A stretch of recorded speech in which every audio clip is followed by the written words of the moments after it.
nous a menti avec des faux textes, des textes qui sont des sources pas authentiques, où on nous dit le paradis est sous les pieds de ta mère, on nous raconte une histoire avec le prophète qui avait un voisin juif qui lui jetait des poubelles à sa porte pendant plusieurs jours, et le prophète il le pardonnait, et à la fin, le juif, dès qu'il a vu la patience du prophète et sa générosité, il s'est converti à l'islam. Ça, c'est une histoire inventée. On nous le raconte depuis qu'on est petit, elle n'existe pas. Le truc des paradis sous les pieds de ta mère, ça n'existe pas. Par contre, dès que j'ai su que le prophète, il a exterminé une tribu, il a exterminé la famille d'une femme nommée Safia, il a exterminé sa famille, il l'a pris en tant qu'esclave, il l'a consommé, donc il l'a, vous doutez bien, et que ce même jour-là, elle s'est fait marier, je me suis dit, c'est compliqué là, mon prophète. La vidéo que vous venez de voir mélange des choses vraies comme des choses fausses.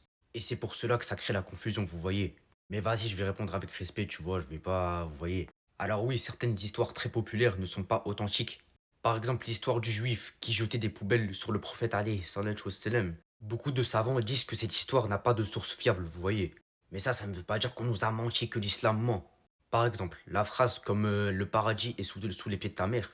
Cette phrase existe bien dans les hadiths. Le sens veut dire que servir et respecter sa mère et ses parents en général peut être une clé du paradis. Peut être une grande cause pour entrer au paradis, vous voyez. Donc ça, dire que ça n'existe pas du tout, c'est un peu faux. Concernant Safiya radiallahu anha, l'histoire est souvent racontée sans contexte historique, sans expliquer la guerre, les règles de l'époque et souvent ce que disent les sources. Donc sortir un passage sans contexte peut donner une image complètement fausse, vous voyez. Du coup, avant de juger l'islam et le prophète alayhi salatu wassalam, il est toujours important de vérifier les contextes et les sources.